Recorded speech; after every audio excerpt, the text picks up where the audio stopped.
Hello friends, good morning. എല്ലാവർക്കും ഇന്നത്തെ കഥയിലേക്ക് സ്വാഗതം. ഇന്നത്തെ കഥയിൽ ശ്രേയ അമ്മയോട് പറയുന്നുണ്ട്, നകുലിന്റെ ജീവിതത്തിലെ ആദ്യത്തെ പെണ്ണൊന്നുമല്ല ഗംഗ. അവനാണെങ്കിൽ പെണ്ണുങ്ങളെയൊക്കെ കൊണ്ടുപോയിട്ട് കൊൽക്കത്തയിൽ വിൽക്കുന്നവനാണെന്നൊക്കെ പറയുന്നു. അത് കേൾക്കുമ്പോൾ ഹൈമാവതി പറയുന്നുണ്ട്, ഒട്ടും വിശ്വസിക്കാനേ പറ്റുന്നില്ല എന്നൊക്കെ. ശ്രേയ അപ്പോൾ പറയുന്നുണ്ട്, ഗംഗയ്ക്ക് ഈ വീട്ടിൽ നിന്നും രക്ഷപ്പെടാൻ ഒരുപാട് അവസരമുണ്ടായിരുന്നു. പക്ഷെ അത് അവൾ മുതലാക്കിയില്ല. ഇനിയും അനുഭവിക്കാൻ പോകുന്നതൊക്കെ അവൾ അനുഭവിക്കട്ടെ എന്നൊക്കെ പറയുന്നു. ഹൈമാവതി അപ്പോൾ പറയുന്നുണ്ട്, ഇതോടെ അവിടെ ശല്യമൊക്കെ തീരുമല്ലോ എന്നൊക്കെ. പിന്നീട് വിഷമിച്ചിരിക്കുന്ന മുത്തശ്ശിയുടെയും ഗംഗയുടെയും അടുത്തേക്ക് ദേവയാനിയമ്മ ചെല്ലുന്നു. ദേവയാനിയമ്മയാണെങ്കിൽ ഗംഗയ്ക്കുള്ള സ്വർണം കൊടുക്കുകയാണ്.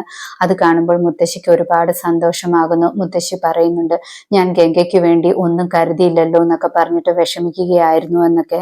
ദേവയാനിയമ്മ അപ്പോൾ പറയുന്നുണ്ട്, ഗംഗയാണെങ്കിൽ ഇവിടുത്തെ കുട്ടി തന്നെയാണ്. ഞാൻ ചിലപ്പോഴൊക്കെ അവളോട് ദേഷ്യപ്പെടുമെന്നേ ഉള്ളൂ.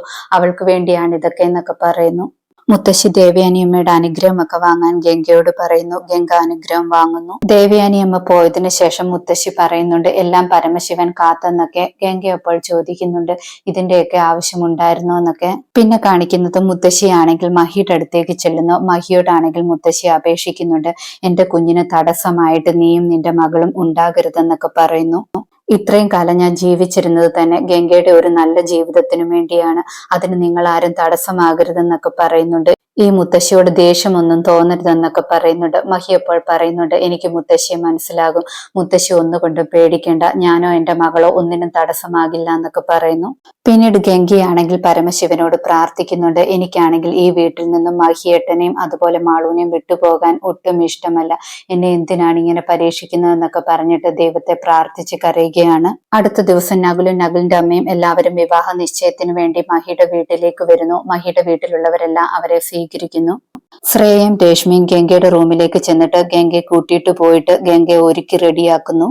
ശ്രേയൻ രേഷ്മയുമാണെങ്കിൽ ഗംഗയോട് പറയുന്നുണ്ട്, നിനക്ക് ഏറ്റവും നല്ല വിവാഹം തന്നെയാണ് കിട്ടാൻ പോകുന്നത്. നീ ഭാഗ്യവതിയാണെന്നൊക്കെ പറയുന്നു. പക്ഷെ ഗംഗയ്ക്കാണെങ്കിൽ അതൊന്നും കേട്ടിട്ട് ഒരു സന്തോഷവും തോന്നുന്നില്ല. ഗംഗയാണെങ്കിൽ ഒരു പ്രതിമ പോലെ നിൽക്കുകയാണ്. അവിടേക്കാണെങ്കിൽ ഹൈമാവതിയും വരുന്നുണ്ട്. ഹൈമാവതി ചോദിക്കുന്നുണ്ട്, നിങ്ങൾ റെഡി ആയില്ലേ എന്നൊക്കെ. ആ സമയത്ത് ഹൈമാവതി പറയുന്നുണ്ട്, ഗംഗയെ കാണാൻ നല്ല ഭംഗിയുണ്ട്. ഗംഗയെ കണ്ടിട്ടാണ് നകുൽ മയങ്ങിപ്പോയതെന്നൊക്കെ പറയുന്നു. പിന്നീട് മഹിയാണെങ്കിൽ മാളുവിന്റെ അടുത്തേക്ക് ചെല്ലുന്നു. മാളു ആണെങ്കിൽ വിഷമിച്ചിരിക്കുകയാണ്. മഹി ചോദിക്കുന്നുണ്ട്, എന്തു പറ്റിയെന്നൊക്കെ. മാളു ഇപ്പോൾ പറയാണ്, ഗംഗയെ ഈ വീട്ടിൽ നിന്നും പറഞ്ഞു വിടുന്നത് എനിക്ക് ഇഷ്ടമല്ല. അതുകൊണ്ടാണ് ഞാൻ സങ്കടപ്പെട്ടിരിക്കുന്നത്. മഹിയാണെങ്കിൽ എനിക്ക് വാക്ക് തന്നതല്ലേ ഗംഗയുടെ വിവാഹം നടത്തില്ല എന്നൊക്കെ പറഞ്ഞിട്ടെന്ന് ചോദിക്കുന്നു. മഹി ഇപ്പോൾ പറയാണ്, ഇത് നിശ്ചയമല്ലേ, വിവാഹമൊന്നുമല്ലല്ലോ, പിന്നെന്താണെന്നൊക്കെ പറയുന്നു. ഇവർ സംസാരിക്കുന്നതാണെങ്കിൽ നകുൽ മറഞ്ഞു നിന്ന് കേൾക്കുന്നുണ്ടായിരുന്നു. മാളു അപ്പോൾ പറയുന്നുണ്ട്, നകുലാണെങ്കിൽ കള്ളനാണ്, അവനെ എനിക്ക് ഒട്ടും ഇഷ്ടമല്ല എന്നൊക്കെ പറയുന്നു. മഹി അപ്പോൾ പറയുന്നുണ്ട്, നമ്മൾ എല്ലാവരോടും സത്യം പറഞ്ഞിട്ടും ആരും മനസ്സിലാക്കിയില്ലല്ലോ എന്നൊക്കെ.